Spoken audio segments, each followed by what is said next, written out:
اعوذ باللہ من الشیطان الرجیم، بسم اللہ الرحمن الرحیم، السلام علیکم رحمۃ اللہ وبرکاتہ۔ جیسے کہ کل بھی ہم نے سورہ نساء کی چند آیتوں کا ترجمہ تفسیر اور بیان فرمایا تھا۔ آگے ارشاد ربانی ہے، فَكَيْفَ إِذَا أَصَابَتْهُمْ مُصِيبَةٌ بِمَا قَدَّمَتْ أَيْدِيهِمْ ثُمَّ جَاءُوكَ يَحْلِفُونَ بِاللَّهِ إِنْ أَرَدْنَا إِلَّا إِحْسَانًا وَتَوْفِيقًا۔ پھر کیا حال ہوتا ہے جب پہنچتی ہے مصیبتیں ان کی طرف سبب ان کے ہاتھوں کی بھیجی ہوئی، پھر وہ آئیں تیری طرف قسمیں کھاتے ہوئے اللہ کی کہ ہم نے ارادہ نہیں کیا تھا مگر احسان اور موافقت کا۔ تو اس آیت میں بتایا جا رہا ہے کہ جب ان کے اوپر کوئی مصیبت آ گئی تو اپنی حرکتوں کی وجہ سے تو چیخنے چلاتے ہوئے آ گئے۔ حضرت عمر رضی اللہ تعالیٰ عنہ نے یہ کیا کر دیا؟ پھر جب وہ آپ صلی اللہ علیہ وآلہ وسلم کی طرف آئے اور ان کے پاس آ کے قسمیں کھاتے ہوئے اللہ کی، یعنی کہ اللہ کی قسمیں کھانے لگے کہ ہم تو احسان اور بھلائی چاہتے تھے اور موافقت چاہتے تھے اور راضی نامہ چاہتے تھے، اس لیے ہم حضرت عمر رضی اللہ تعالیٰ عنہ کے پاس گئے تھے، لیکن دیکھو یہ کیا ہو گیا۔ اولئک الذین یعلم اللہ ما فی قلوبہم فأعرض عنہم اذ ہم وقل لہم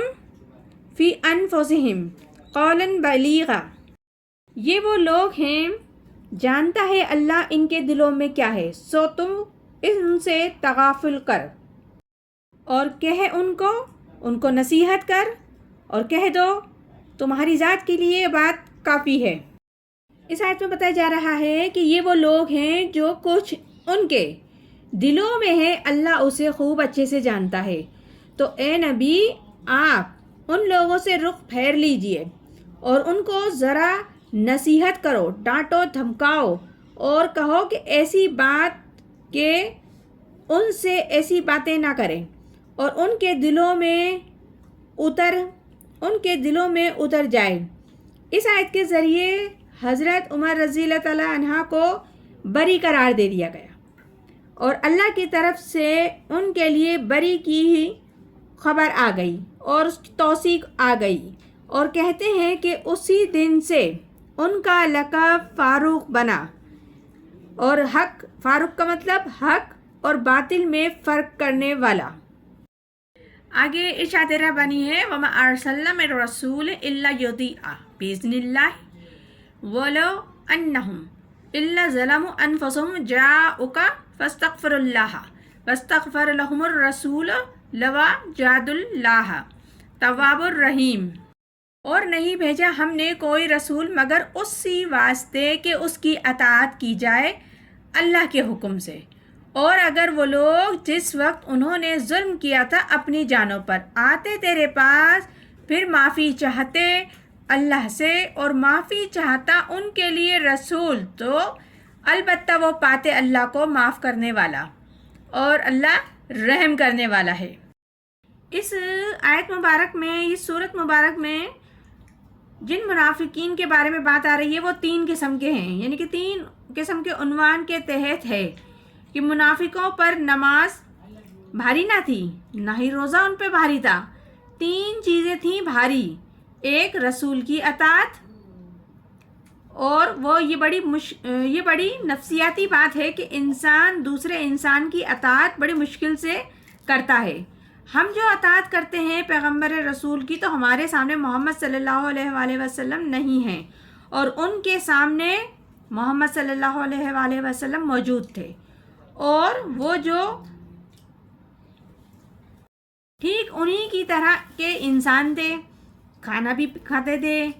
اور اسی طریقے سے طور طریقے سے رہتے تھے، تمام چیزیں ان کی وہی تھیں۔ جیسا کہ آج کل جماعتوں میں بھی ہوتا ہے کہ امیر کی اطاعت سے بھاری کام کون سا ہوتا ہے؟ یہ بہت مشکل کام ہوتا ہے امیر کی اطاعت کرنا،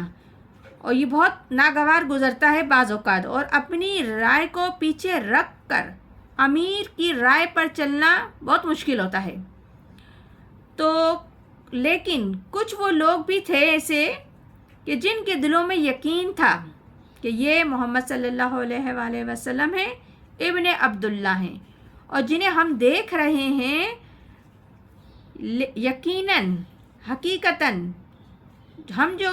ایمان لائے ہیں وہ محمد صلی اللہ علیہ وآلہ وسلم پہ لائے ہیں، اور اس لیے لائے ہیں کہ وہ اللہ کے رسول ہیں، اور جن کے دلوں میں یہ چیز نہیں تھی، یہ یقین نہیں تھا یا کمزور تھا ان کا یقین، تو ان کے لیے حضور اکرم صلی اللہ علیہ وآلہ وسلم کی شخصیت کی اطاعت بڑی بھاری گزر رہی تھی۔ بعض اوقات منافق لوگ ایسا بھی کہہ بیٹھتے تھے کہ یہ جو محمد کہہ رہے ہیں وہ اپنے آپ سے کہہ رہے ہیں، کیوں کوئی صورت نازل نہیں ہوتی؟ تو سورہ محمد اسی انداز میں نازل ہوئی کہ اللہ تعالیٰ نے جہاں فرمایا کہ یہ لو اچھا اب ہم نے یہ آیت نازل کر دی، لیکن منافقین لوگ کہتے تھے کہ یہ اقدام محمد صلی اللہ علیہ وآلہ وسلم اپنی طرف سے کر رہے ہیں۔ دوسری جگہ جو کٹھن مشکل مرحلہ تھا وہ قتال تھا، یعنی کہ اللہ کی راہ میں جنگ کرنا۔ یہ تو بڑی خطرے کی بات ہے، مرحلہ بھی سخت اور جان بھی عزیز، تو اس پہ بھی بڑی مشکل سے لوگ راضی ہوتے تھے، ایگری ہوتے تھے۔ اور تیسری چیز ہجرت۔ اب ہجرت میں گھر بار خاندان والوں کو چھوڑ کر نکل جانا بھی کوئی آسان کام نہیں تھا، تو اس لیے اللہ تعالیٰ فرماتا ہے کہ ہم نے نہیں بھیجا کہ کسی رسول کو مگر اس کے لیے کہ اس کی اطاعت کی جائے اللہ کے حکم سے، اور اگر انہوں نے جب اپنے اوپر ظلم کیا تھا،